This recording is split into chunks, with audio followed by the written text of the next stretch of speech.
Bonjour à toutes et à tous. 10e leçon,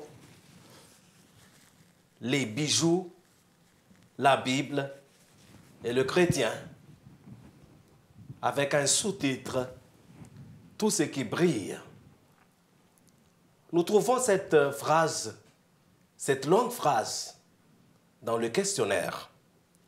De toutes les normes traditionnelles relatives au style de vie qu'on retrouve dans l'Église adventiste du 7e jour, il y en a sûrement aucune qui soit autant remise en question et aussi largement délaissée que celle qui se dresse contre le port des bijoux. Cette phrase, elle est significative. Mais voici une question importante.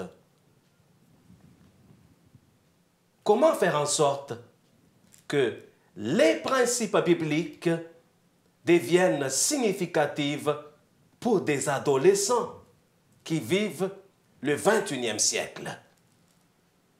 C'est une grande question.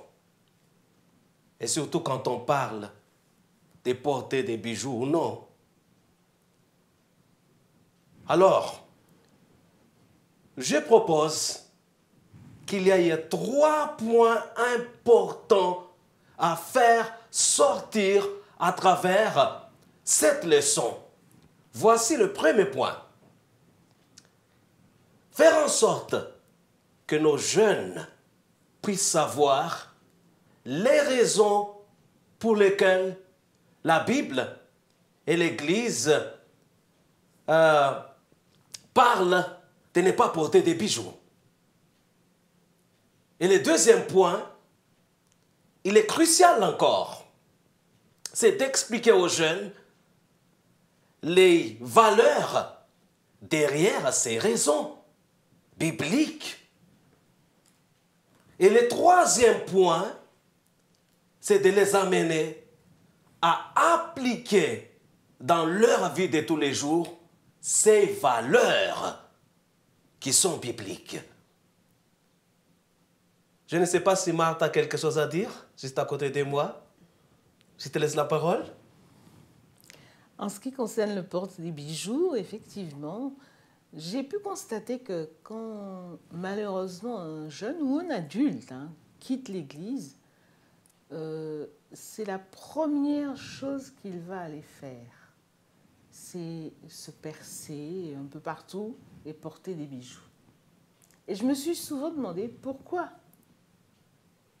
Parce que s'il a grandi dans l'Église, il n'a pas l'habitude de porter des bijoux. Et pourquoi, s'il laisse plus tard, il commence par cela. Cela prouve bien que c'est une façon qu'il a de dire à tout le monde « Je veux me démarquer. Je ne veux pas être confondu avec les autres. Là, ce n'est plus du tout mon problème. » Et c'est dommage.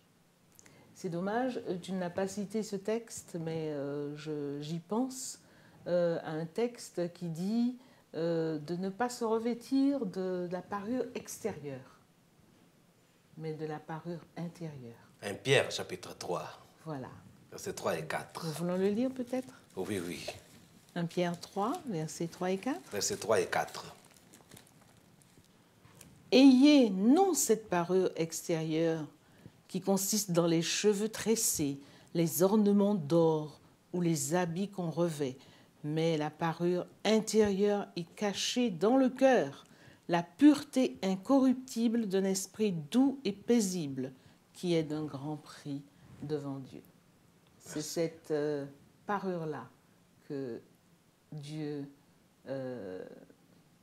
c'est dans cette parure-là que Dieu prend plaisir. Merci. Merci et bonne leçon. Et à la prochaine.